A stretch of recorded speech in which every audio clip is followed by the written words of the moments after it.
When you've gone into a mosque, any mosque, have you ever noticed the last time it may have been cleaned? Have you ever noticed that maybe there was a smell in there that shouldn't have been there, or that the walls were covered in posters that shouldn't have been there?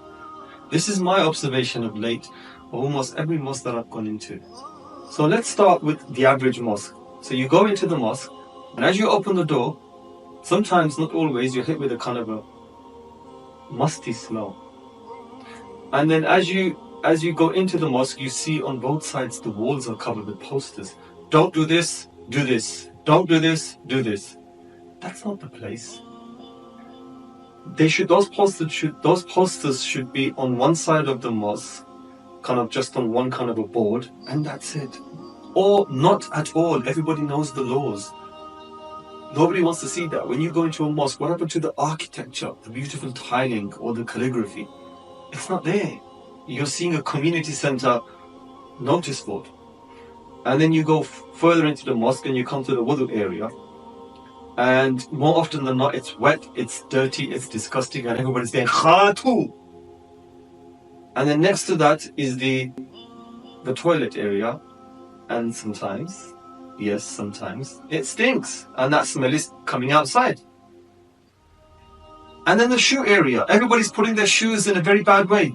The shoe, there's shoes here, shoes there, shoes everywhere. You have to step over shoes. And that area stinks also. Whatever happened to shelving that is covered with drawers? You see it in Turkish mosques, where you open, you put the shoe in and you close it. And then they periodically, during the night, they air them out.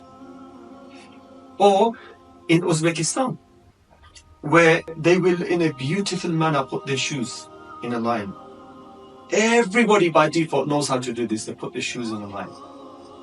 It's not a mess all over the place. And then when they put their shoes on, they don't clap their shoes down. It's considered a bad sound. It's a dislike sound that the shoes make. So that everybody puts their shoes down nicely. You don't see nobody doing that in our mosques in England. So then you go into the prayer hall. Now in the prayer hall, you look around. It's supposed to be beautiful. You're supposed to see the architecture, the calligraphy. But what do you see? You see random bits of furniture everywhere. You'll see a tissue here, you'll see a chair there, you'll see a stand there, or a kid's stool when they read their Quran on. You'll see posters. Ramadan went 8 months ago and you're seeing the posters of the du'as that they read between each 4 rakah there. You'll see Milad al-Nabi posters from like 10 years ago still on the wall. You'll see Urs posters. You'll see posters that shouldn't have been in that mosque. You'll see them everywhere. Why couldn't the mosque just be clean? And you could see the architectural lines of the mosque. Right? A clean canvas helps you contemplate. Whereas when you're looking, there's posters all around you, it feels cluttered. You've got the smell of curry probably as well. You've got bits of rice squashed into the carpet. And then, on top of that, you've got people lounging around. You've got people with their legs straight out on their mobile phones. Some are reading Quran leaning back with their legs straight out or their legs up, reading Quran.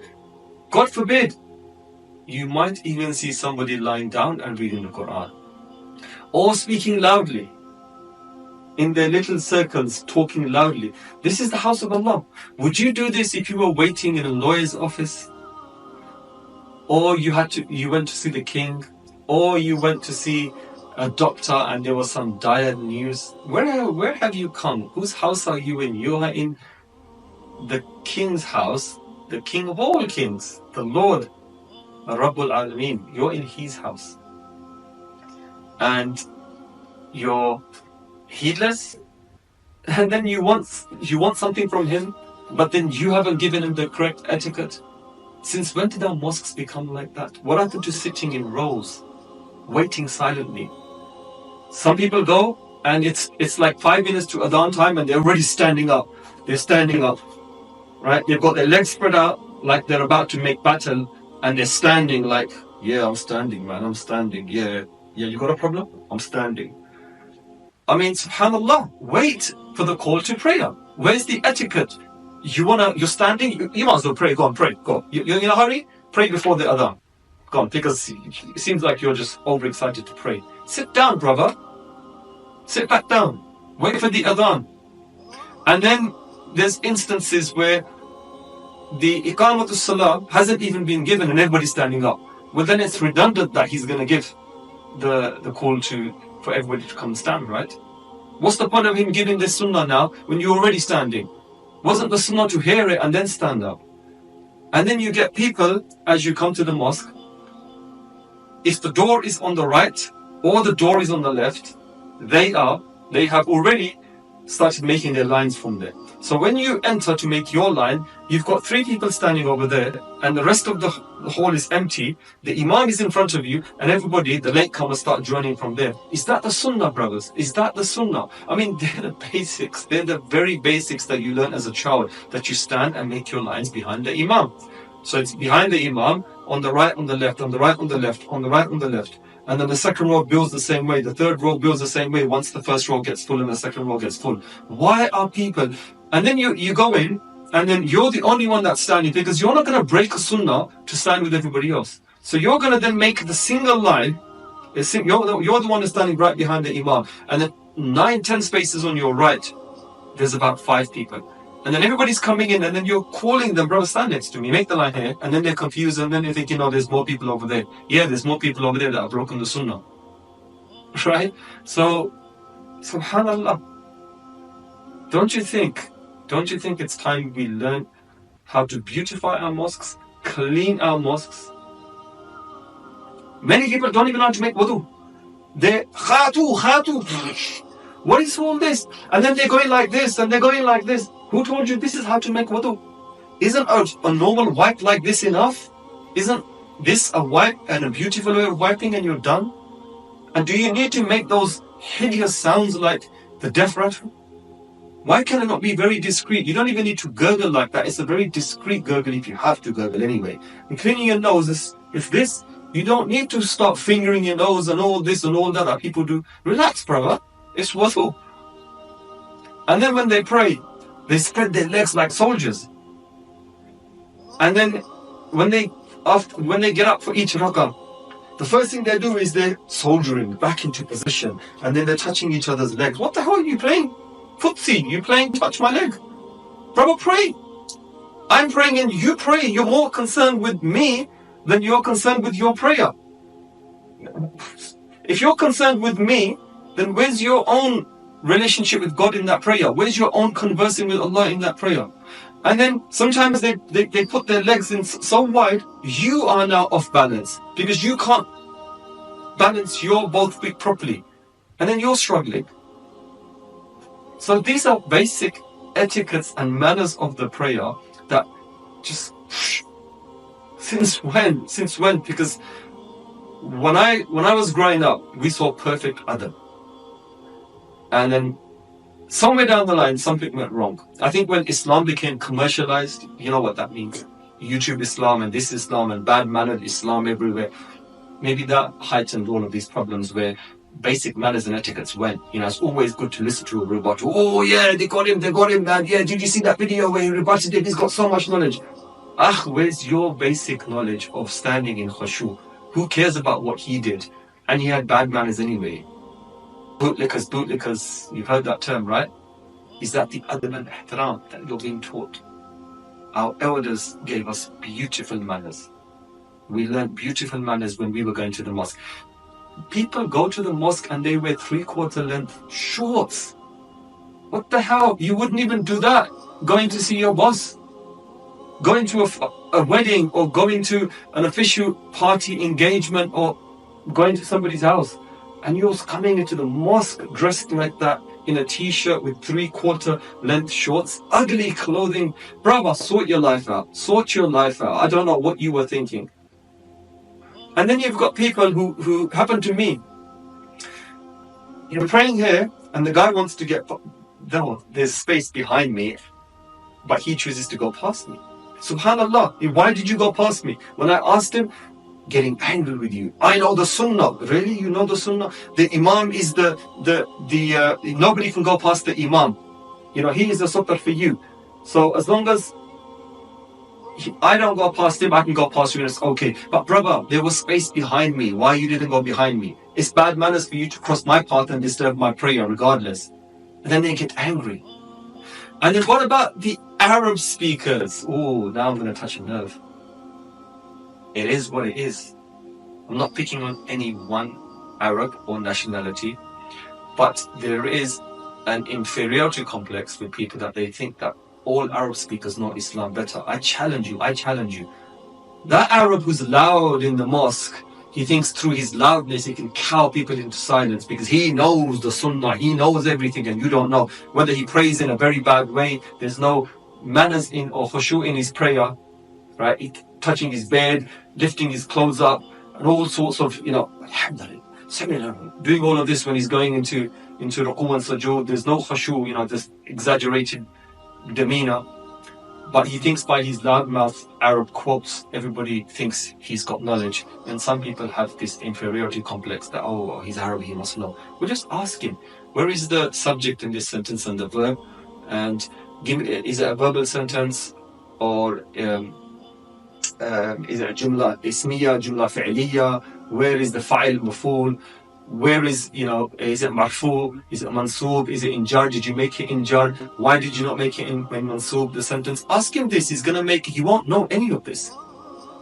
Right? And just because he knows Arabic, it doesn't mean he knows the archaic language of Quran or the Hadith. He's just waffling to you.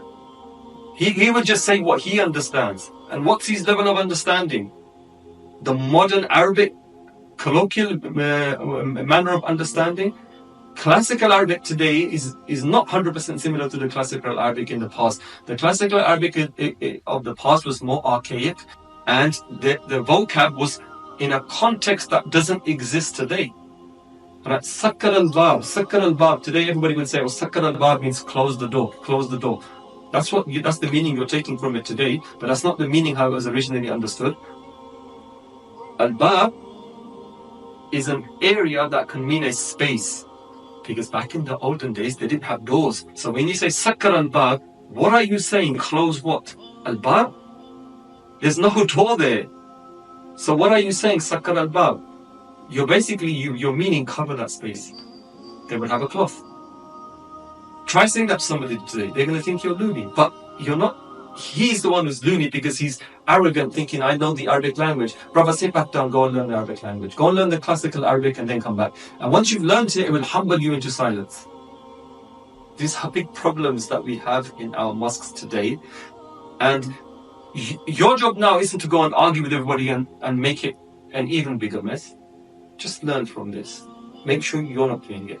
People will see your beautiful etiquettes and follow suit. And don't debate. As you come outside the mosque, you're in the hallways debating. You're outside, but in the threshold of the mosque, debating, talking, arguing, chatting loudly on the phones. When you go on the street, you pile out onto the street like you're coming out of a pub. Subhanallah. I'm sure Christians and Jews, when they leave their pristine mosques, when they come out, pristine churches and synagogues, when they pile out into the street, so to speak, they don't congregate or hang around. They go straight home. They know the manners and etiquettes that are required in their house of worship. But we pile out of our mosques and we stand opposite people's houses, lean against walls, crowd the streets, lean against cars. Brother, is that your house? You would come out with a baseball bat if somebody was leaning on your house. And you're leaning on people's houses, which ultimately over the years causes people to leave the area, white flight, because they can't stand living next to you. Don't your neighbors have rights over you? What happened to the rights of neighbors? Your mosque is down the road and you can't respect your neighbor, and you're thinking, I'm a good Muslim and I've done my Jummah and that's it. And then you're talking loudly, walking to the mosque. Go into a Jewish area and observe when they're walking towards the synagogue. They're doing it in silence. They're in contemplation. But you're mouthing everything under the sun, either on the phone or either to each other. Subhanallah, what about the hadith that for each step you take to the mosque, Allah is rewarding you and the angels are covering your steps? Do you think that applies to you now when you're mouthing away, laughing, shouting, joking, being heedless? Does that hadith apply to you? Are you going to get that reward? Why are you doing this injustice to yourself? And then to the mosque organizers, who I've seen on Jummah day, they're inside with their radios, radioing here, 2 spaces here, 5 spaces here, 2 spaces. But what about outside, trying to curb the noise? What about standing outside once the salah is over and making sure Nobody sits on anybody's car or sits on anybody's wall or doesn't congregate. Get the youth moving. You're not doing that. So then what are you there for? And then you've got the loudspeaker, people praying in the threshold of the mosque or on the street. Your loudspeaker, the khutbah is done in a very affirmative way anyway. So it sounds very aggressive over a poor quality loudspeaker where people don't understand what you're saying. And that's blaring out onto the street. What impression are they getting? Why do you have to blare that loudspeaker into people's houses? Why can it not be? And then in the mosque, your loudspeakers, your volume, people have sound control in mosques. They have sound control, like public buildings, when they do public address, they have sound control where people know the exact volume to play certain things that, based on reverb and echo and muffling of sound, that it doesn't hurt people's ears. Our mosques don't have that. So the adhan will be so loud that people are forced to do this. Or it'll be so loud that it's just generally painful. Or the quality of your mic, people are so close that it just distorts. So when you're reading a nasheed or Quran or anything, you're distorting it. And then you've got this echo. You've got this like super echo going on. Like each time you say something, 20 times there has to be an echo repeating after it.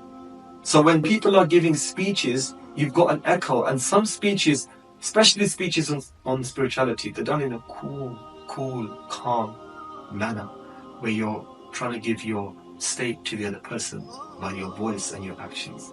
So why should there be reverb 20 times? You've said something and then 20 times it repeats itself. You can't even hear properly what's being said because of the echoes. Why do you have echoes in the mosques? Do you see echoes in any public address? So why in your mosques? And why such poor sound systems? You've got the money. Don't say you haven't got the money. All of you've got the money. All your mosques have money. So why do you have poor services, poor public address systems? And then what about classes? How much are you doing for the community in your mosque? You've got a gang of elders that have been in that mosque for 40 years. And woe to anybody that comes and tries to take over their mosque. They'll take you to court with mosque money. They'll fight you tooth and nail. They'll hand it over to their sons. But they won't allow people that are very good at their job to come and take over. Oh, the youth don't know. Really? And you know better than the youth. You came into this country and worked in factories. God bless you for what you did. You managed to build mosques and did everything for us. But your field of vision only went from the factory to the mosque. And you're saying you know better than the youth who are born, bred and buttered, and some of them are burnt in England, who know the culture, have interacted, go out, meet people, know the law, are professionals, accountants, lawyers, doctors, and you know how to run the mosque better than them. When will you step aside and give the mosque to them? You're not going to take it to your grave, even though you're close to your own grave. You're not going to take the mosque or any money into your grave. Make that dua and say, oh Allah, I'm handing it to the next generation. I wanted this, if you're really genuine, I want you to serve the mosque longer. But I believe that the youngsters can do it better. So, oh Allah, accept this decision of mine and Allah will reward you for it. But no, you don't want to do that. And then you have homegrown imams. You want to call imams from England, from Pakistan to England, because you don't trust, not homegrown. You don't want homegrown imams. You want imams from Pakistan or India or wherever you're from. That imam's got no connection to England. The youth don't even speak the language anymore. The youth are not inspired by him. And you're bringing him into the country that he's gonna speak to your son who's committing zina. He's gonna speak to your daughter who's got issues of guys sexually harassing her. Or you've got your son who's on drugs and your imam doesn't know anything about drug culture in England. He's going to help. Or peer pressure, or alcohol, or nightclubs, or gang violence, or terrorism. When I mean terrorism, I mean terror like racial or religiously motivated terror attacks on the Muslim community. Or even Muslims that you can see signs from the way they talk that they're probably involved in some sort of they've got involved with some extreme people or something like this. What can that imam do? And these mosques have been established for 40, 50 years, some of them. And you've got what's known as village wars taking place in those mosques. You're discussing the politics of Pakistan, what happened 150 years ago.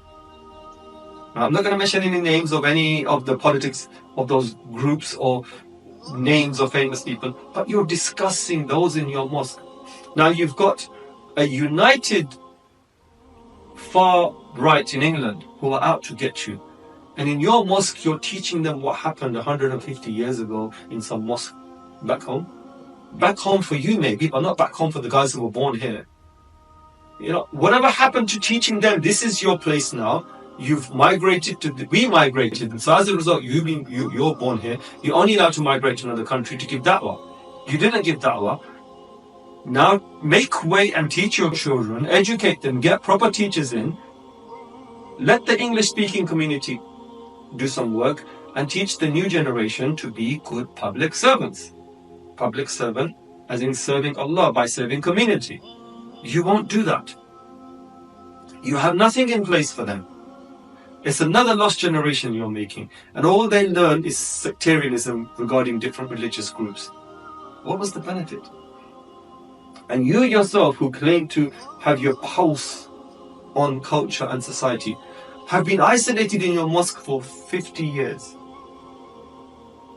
You didn't mix with anybody because when you came from a different generation, a different mindset. England was different then. It was the factory and home.